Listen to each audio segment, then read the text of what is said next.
Bonjour, bonjour, chers abonnés sur ma nouvelle chaîne, chers passionnés, amis des oiseaux, des canaris et des chardonnays, encore une nouvelle vidéo sur Canaries du 28. Et qui dit nouvelle vidéo, dit nouveau sujet. Donc le sujet d'aujourd'hui, ça va être la suite de la première vidéo, de la partie 1, comment identifier un canari ou un chardonnay. Donc l'identification, il s'agit de soit la mutation, soit la déclinaison des oiseaux. Donc je rappelle aux personnes qui regardent cette vidéo pour la première fois qu'il y a eu une première vidéo la semaine dernière qui parlait de la nature des plumes. Donc on a parlé des chimelles et des intensifs. Donc l'objectif de cette vidéo numéro 2, c'est connaître les couleurs de fond. Et ça va être pareil pour les canaris et pour les chardonnays. Donc du coup, les couleurs de fond chez les canaris, certaines connaissent, certaines ne connaissent pas. Donc je serai obligé de faire un petit rappel historique sur les 3 couleurs de fond chez les canaris. Donc les couleurs de fond chez les canaris se composent en 3 parties. Donc soit les couleurs jaunes, donc j'ai écrit jaune en rouge, vous allez comprendre pourquoi. Soit c'est du blanc, soit c'est du rouge. Donc du coup, je reviens sur la couleur jaune, ici là. Donc la couleur jaune, en fait, elle est liée à un gène qui va annuler toute fixation de mélanine. Toute fixation de mélanine, ça ne veut pas dire synthétisation de la mélanine. Contrairement au blanc récessif, qu'on verra dans une aparté à part. Donc ce qu'il faut retenir, c'est les couleurs de fond chez les canaris sont 3, le jaune, un fond jaune, un fond blanc, et je vais vous expliquer comment distinguer le blanc dominant du blanc récessif. Même si globalement elles sont blanches, les gènes ne sont pas les mêmes et les croisements ne donneront pas la même chose dans les gènes. Et la troisième couleur et dernière couleur de fond chez les canaris, il s'agit du rouge. Donc je vais revenir sur la couleur jaune. La couleur jaune chez le canari, elle est apparue pour la première fois en Angleterre. Il s'agit de quel travail génétique effectué par les Anglais. En fait, ils ont réussi à annuler la fixation des pigments noirs et bruns sur les plumes. Donc encore une fois, l'histoire des mutations des oiseaux est liée directement à l'histoire de leurs plumes. Donc quand on travaille, on arrive à travailler, on maîtrise les paramètres de la plume, ça va nous donner les paramètres général de l'oiseau concerné. Donc les Anglais à l'époque, ils ont réussi à modifier les plumes. Et qu'est-ce qu'ils ont modifié dans les plumes? Ils ont modifié le gène qui sert à fixer la mélanine, c'est-à-dire les pigments noirs et les pigments bruns, tout en conservant le lipochrome, c'est-à-dire la caroténoïde qui était sur certains canaris jaunes. Donc ils sont partis de certains oiseaux classiques. Donc le canari sauvage, c'est un canari à fond jaune et pigmenté en noir et en brun, ce qui lui donnait en fait une couleur globale verte. Le noir, le brun plus le jaune, ça donnait en fait un aspect vert au canari sauvage. Donc ils ont travaillé sur des canaris sauvages, ils ont réussi à faire supprimer la fixation de la couleur noire et brun qu'on va voir dans la 3e vidéo, pour tomber sur les canaris jaunes. Par contre, leur travail ne s'est pas arrêté à ce niveau-là.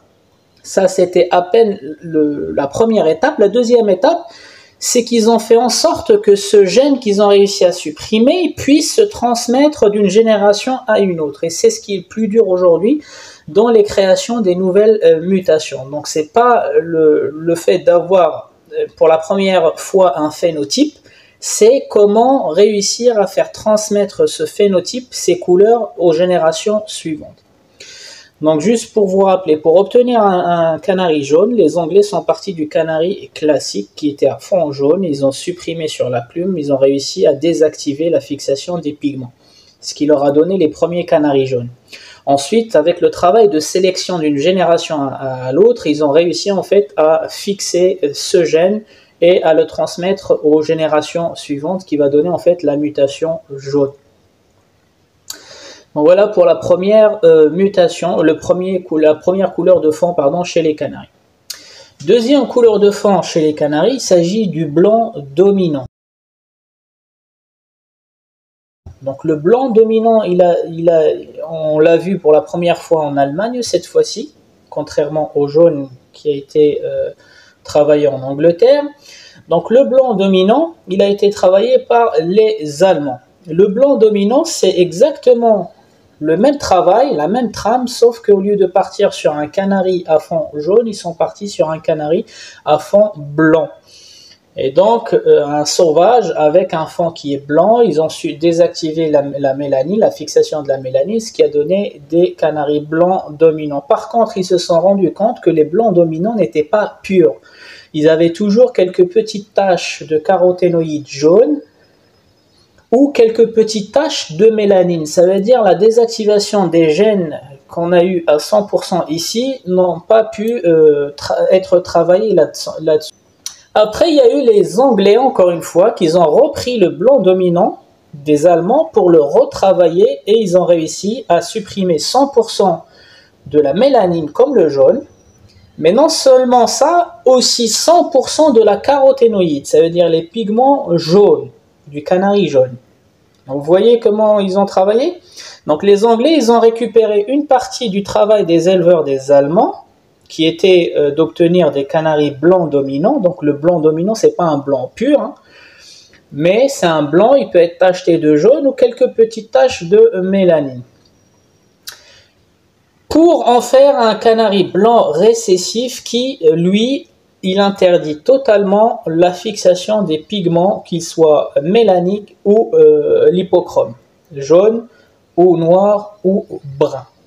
Et par contre, les deux gènes sont différents. Je vais revenir dessus. Les deux gènes ici sont différents. C'est pas parce que le canari il est blanc que vous allez dire que c'est du blanc récessif ou c'est du blanc dominant. Il faut connaître les parents.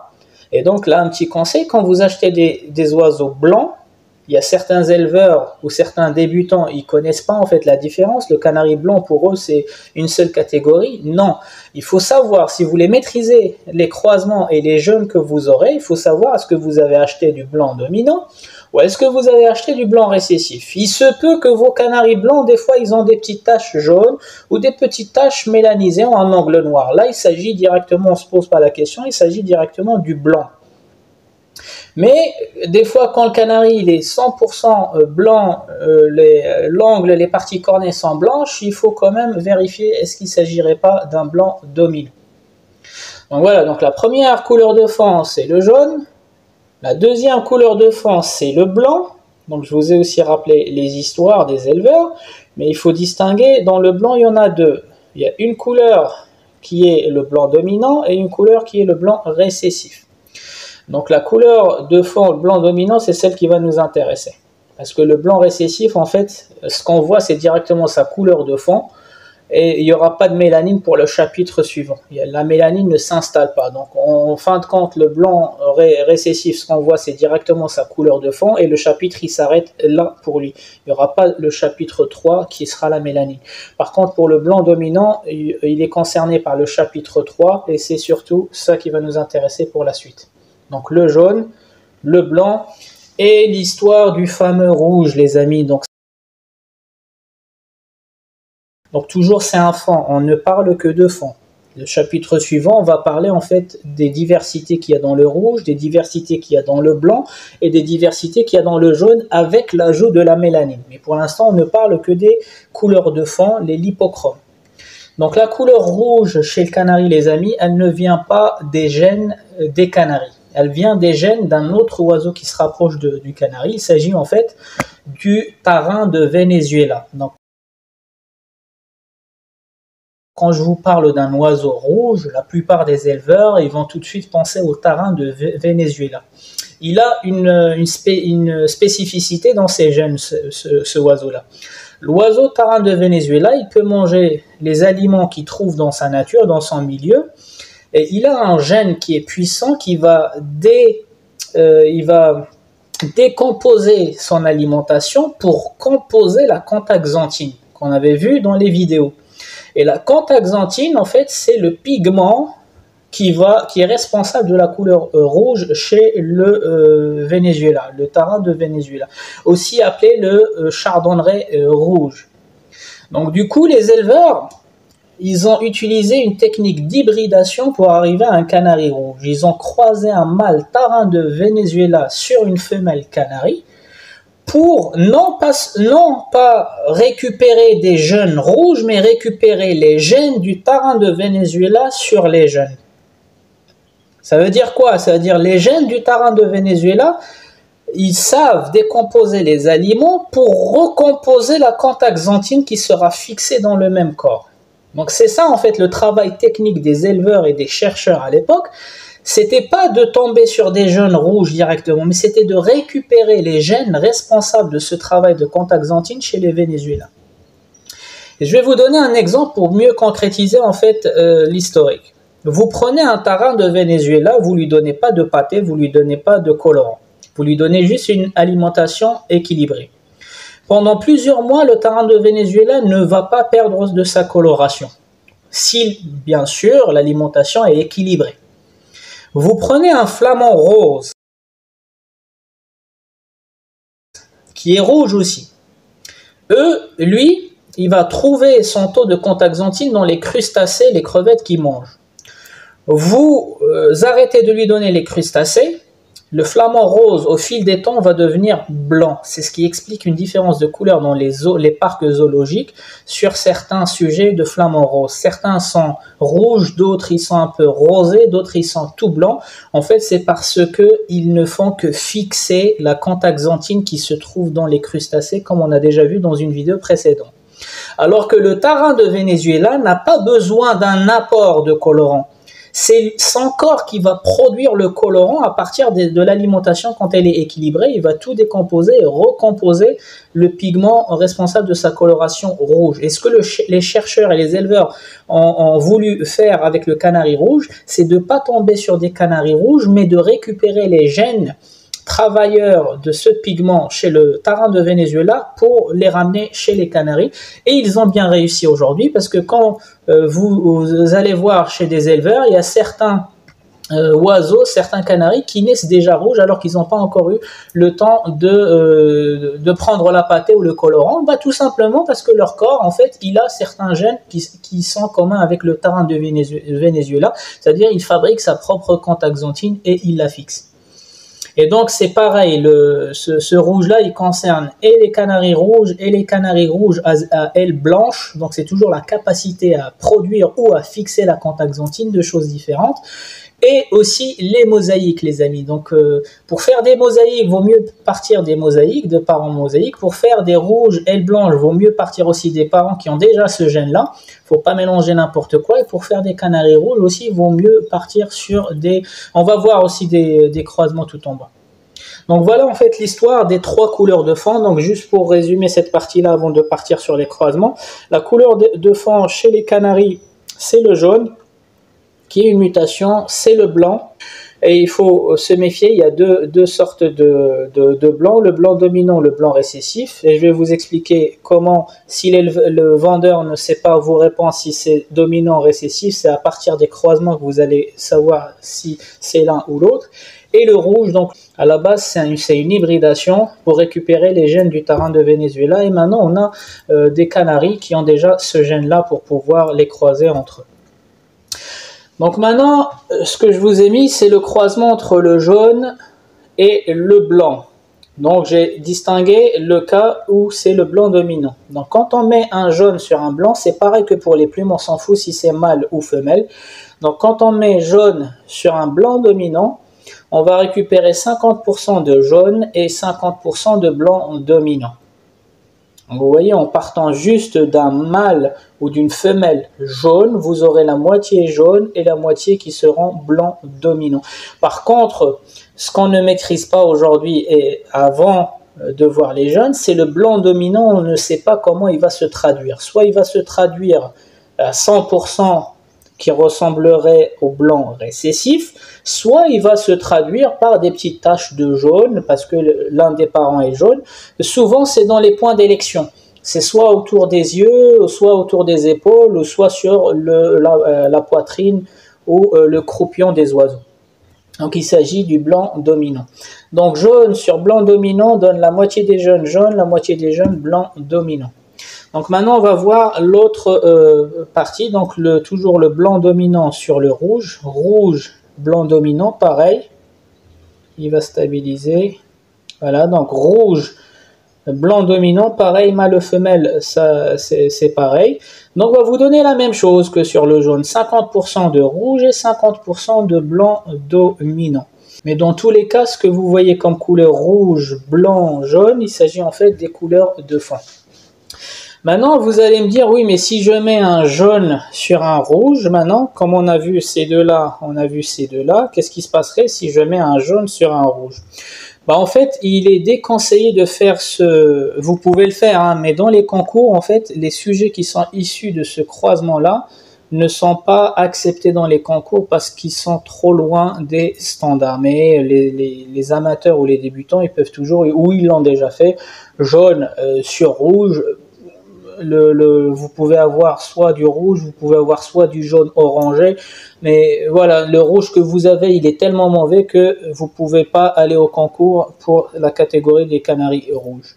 Et c'est pareil, si vous avez du jaune dans ce croisement, et le jaune il est tellement loin des standards que les jaunes que vous avez ici sont un peu orangés et ne rentrent pas dans les standards. Ça marche? Donc là, un petit bonus concernant le blanc récessif. Bon, ben, on en a parlé, mais il ne va pas nous intéresser pour la suite. Le blanc récessif, c'est comme l'albino. En fait, eux, ils ont un gène qui va désactiver toute mélanine noire et ça ne va pas nous intéresser dans le troisième chapitre. Donc maintenant, j'ai fait un exercice avec le blanc récessif. Donc un jaune sur un blanc récessif va vous donner 100% des jaunes, ici, comme les parents, l'un des parents, mais qui seront porteurs de ce gène-là. Le blanc récessif. Pourquoi? Parce que le blanc récessif, en fait, il a besoin de se manifester 2 fois pour que ça se voit à l'extérieur. Donc, comme chez les chardonnerets, en fait, c'est l'équivalent de l'opale, c'est l'équivalent de la tête blanche, c'est l'équivalent du FAO. Vous voyez ce que je veux dire? Donc, il faut qu'il se manifeste 2 fois. Il faut minimum 2 porteurs de blanc récessif pour avoir des jeunes blancs récessifs. Ici, il n'y a qu'un parent, donc tous les jeunes, ils seront porteurs, ils seront jaunes, mais porteurs de blanc récessif. Par contre, pour récupérer des blancs récessifs, il faut les recroiser, ces jeunes-là qui sont porteurs. Il faut peut-être les recroiser avec leur père, avec leur parent en fait qui est blanc récessif. Donc c'est ce que j'ai fait. Donc les jaunes porteurs sur l'un des parents qui est blanc récessif, ça va vous donner 50% de blanc récessif. Là vous êtes revenu sur le 100% de blanc récessif et les autres, la moitié des jeunes qui vont vous rester, ils seront jaunes porteurs de blanc récessif, les amis. Donc voilà les amis, ça c'était la partie canaris. Ce qu'il faut retenir, c'est que le deuxième chapitre qui concerne les couleurs de fond chez les canaris. Donc les couleurs de fond chez les canaris sont 3, le jaune, le blanc et le rouge. Ce qui va nous intéresser pour la suite de la vidéo. Je vous ai donné aussi quelques idées sur les pourcentages des croisements. Ce qui est recommandé de faire, croiser ces deux-là ensemble. Ces deux-là ensemble, il faut éviter le jaune sur le rouge. Si c'est que pour le plaisir, vous pouvez toujours le faire.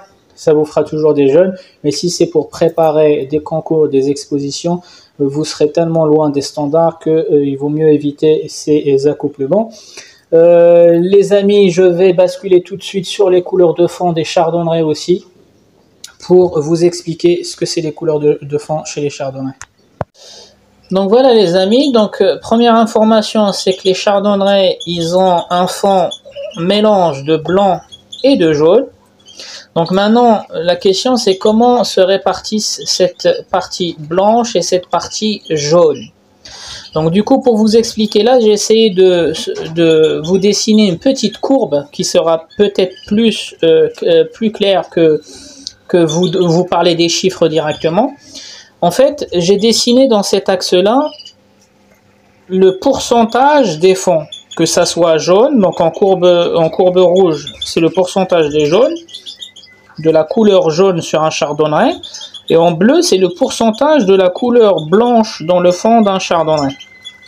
Et je suis parti du phénotype le plus sauvage, ça veut dire là l'oiseau chardonneret, que ça soit mutation ancestrale, même les mélanisés, même les oiseaux chardonnerets, les aberrations mélanisées à tête noire, blackface ou ce que vous voulez, eux ils auront toujours un pourcentage de jaune dans le fond qui correspond au miroir. Donc pour ceux qui ne savent pas les miroirs, je vais vous mettre une photo tout de suite sur les chardonnerets.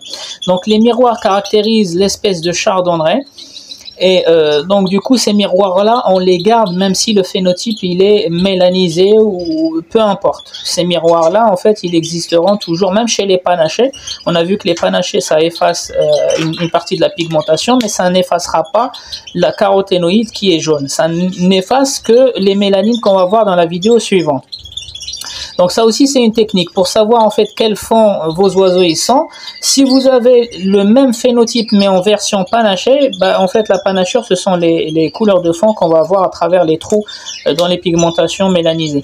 Donc du coup juste pour revenir, donc si je prends ici l'axe 0, si je prends un phénotype ancestral sauvage, il aura un minimum de jaune qui correspond au miroir. Le reste, le complément pour atteindre le 100% de fond, ça va correspondre en fait à la couleur blanche du fond. Celui-ci c'est l'ancestral ou le sauvage comme vous savez.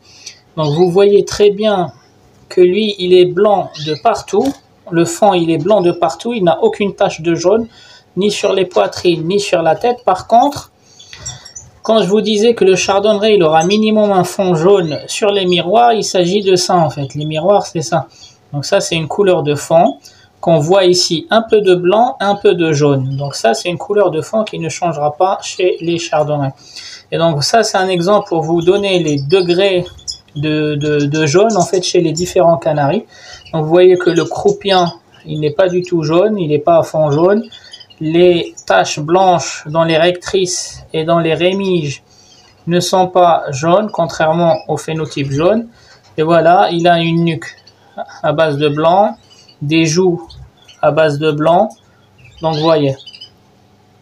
Et plus on va se décaler vers la droite, plus il y a des teintes dans le jaune, les mutations jaunes, c'est par force en fait de caroténoïdes. Plus on va se décaler vers la droite, plus le jaune il va prendre le dessus dans le fond du chardonneret et le blanc il va chuter, le pourcentage de blanc il va chuter. Les amis, un autre phénotype, donc cette fois-ci il s'agit du classique. Voilà, donc ce que je voulais vous dire, c'est que le jaune que vous voyez ici, il s'agit bien de la couleur du fond. Donc vous voyez que lui, il est intégralement blanc. Son fond est intégralement blanc. Il a juste les miroirs ici qui sont, ça c'est le fond, les couleurs jaunes des miroirs, ça c'est le fond qui est jaune. Et pour ce phénotype, parce qu'il est tête blanche ou porteur de tête blanche, ils ont aussi un fond jaune ici qui se traduit par les taches jaunes. Le reste, c'est du blanc. Donc, vous voyez très bien que les perles sont blanches ici. Les perles aussi sont blanches ici. Les perles sont blanches ici. Et les perles ici, elles sont blanches. Contrairement au jaune. Donc ça, les blancs qu'on voit ici, ce sont les couleurs de fond en fait. C'est le blanc du fond et c'est le blanc du fond. Le croupion est blanc. Aujourd'hui, il y a des estimations qui disent que les recherches ont prouvé qu'il y a certaines mutations jaunes qui ont atteint en fait les 50% de blanc, 50% de jaune. Les amis, encore une autre femelle phénotype sauvage. Donc celle-ci, c'est une couleur classique en jaune. Donc vous voyez très bien que les joues sont jaunes. Voilà, la nuque elle est jaune aussi. Hop.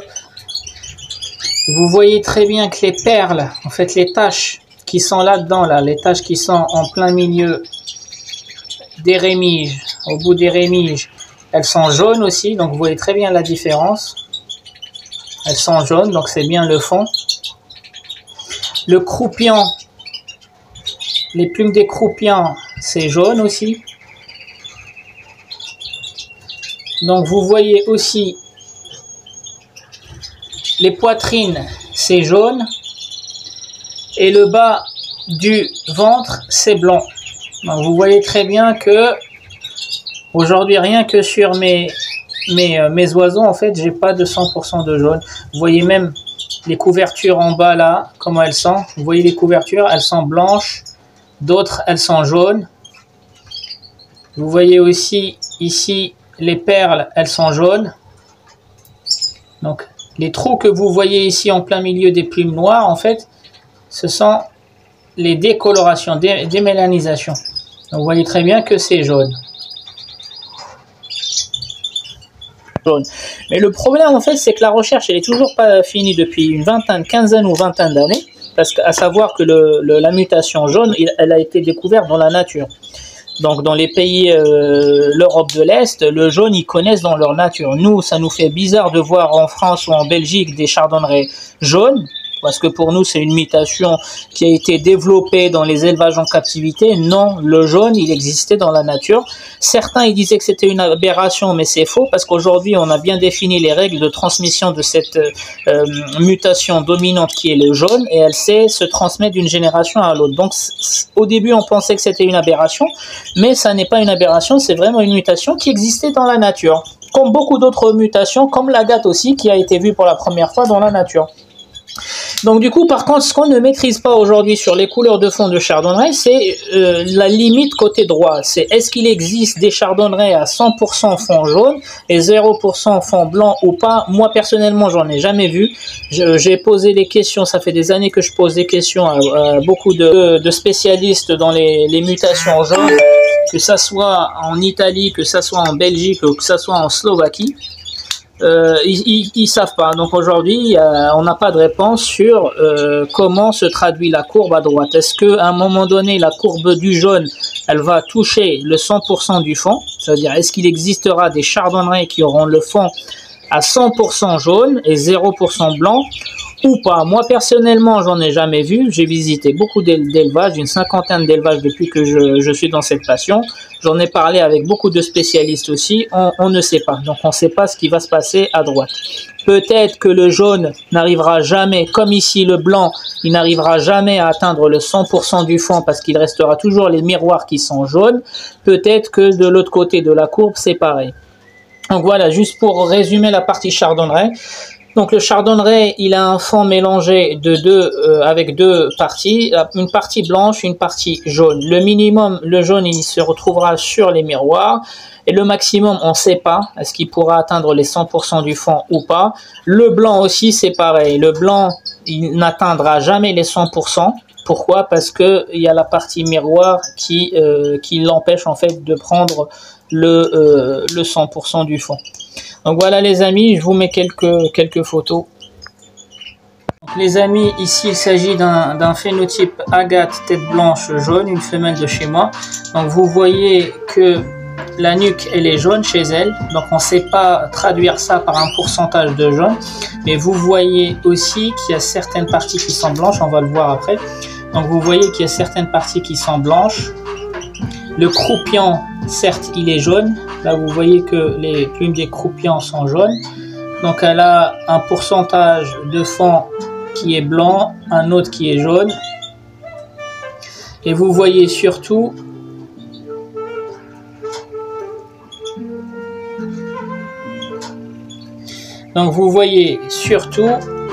que certaines zones de son ventre, en fait, elle est restée blanc. Et ce blanc qu'on voit ici, en fait, c'est bien le blanc du fond.